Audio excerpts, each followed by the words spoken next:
আমি এই বাজেটের মধ্যে একটা মেসেজ দেখেছি, that we care and people matter.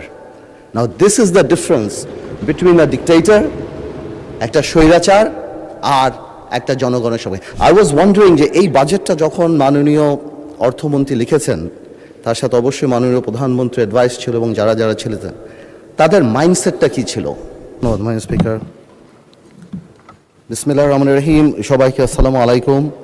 প্রথমেই মাননীয় স্পিকার, আপনার মাধ্যমে আমি মাননীয় প্রধানমন্ত্রীকে অভিনন্দন এবং শুভেচ্ছা জানাই বাংলাদেশের এই সম্মান বয়ে আনার জন্য। I am sure by time আমরা জানতে পারবো পার্লামেন্টে কী কী চুক্তি হলো বা কী কী আলাপ হলো, এবং বিস্তারিতভাবে আমরা দেশবাসীও জানতে পারবে যে কী প্রোগ্রেস হলো এই দুই দেশে। মাননীয় স্পিকার, বাজেট নিয়ে তো অনেক কথা হলো, অনেক ফ্যাক্টস ফিগার্স নিয়ে কথা হলো, অনেক আর্গুমেন্ট হলো, স্পেকুলেশন হলো, ঠিক হবে কোনটা বাস্তবে হবে। আমি কিছু স্পেসিফিক ব্যাপারে যেতে চাই মাননীয় স্পিকার।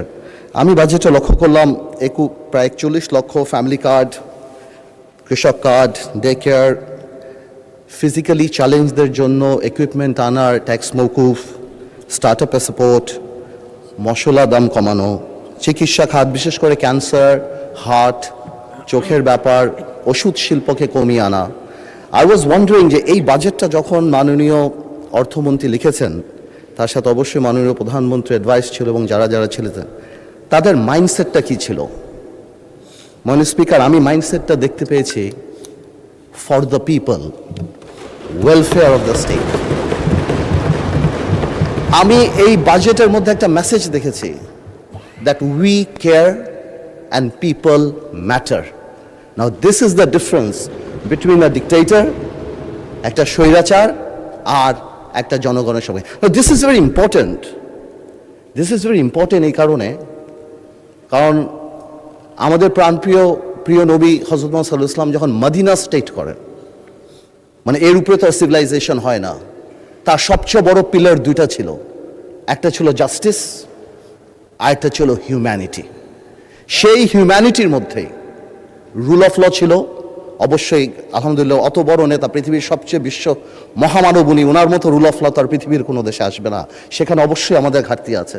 কিন্তু এই যে ইন্টেনশনটা, এই যে জাস্টিসের ইন্টেনশন, এতিমদের জন্য, মহিলাদের জন্য, ডিস্ট্রেসড মানুষের জন্য, ফিজিক্যালি চ্যালেঞ্জ মানুষের জন্য, এই যে চিন্তাটা, ইনশাল্লাহ আল্লাহ জানি আমাদের এখানে এই বরকতটা নিয়ে আসে। আমি এটাই চিন্তা করি, আমি এটাকেই রেসপেক্ট করি। মাননীয় স্পিকার, এই জিনিসটা অনেক বেশি ইম্পর্টেন্ট, কারণ আপনার যখন এই গুড ইন্টেনশন থাকে, যেমন সেই সময় মদিনা স্টেট, তারপর 700 ইয়ার্স সারা পৃথিবী রুল করেছেন, এবং যেইভাবে মেরিটোক্রাসি উপরে চলে আসছে, সেই সময় পৃথিবীর সবচেয়ে বড় বড় সায়েন্টিস্ট আমাদের মুসলিম বিশ্ব থেকে আসছিল। এবার আমরা এই বাজেটে এরকম প্রভিশনও আমাদের রাখা উচিত, যাতে মেরিটোক্রাসি অটোমেটিক উপরে আসতে পারে। আজকে বাংলাদেশে একটা ছোট্ট এক্সাম্পল দেই, মেবি ট্রিভিয়াল, কিন্তু আজকে যারা ইয়াং জেনারেশন বা আপনারা যারা ক্রিকেট খেলা দেখেন, দেখবেন একটা নতুন ছেলে আসছে নাহিদ রানা নামে। এই ছেলেটা আজকে পৃথিবীর সবচেয়ে ফাস্টেস্ট বলার। তাকে আমরা সেইখান থেকে নিয়ে আসতে পারছি বিকজ অফকোর্স আমাদের ওই সিস্টেমে একটা মেরিটোক্রেসি ছিল।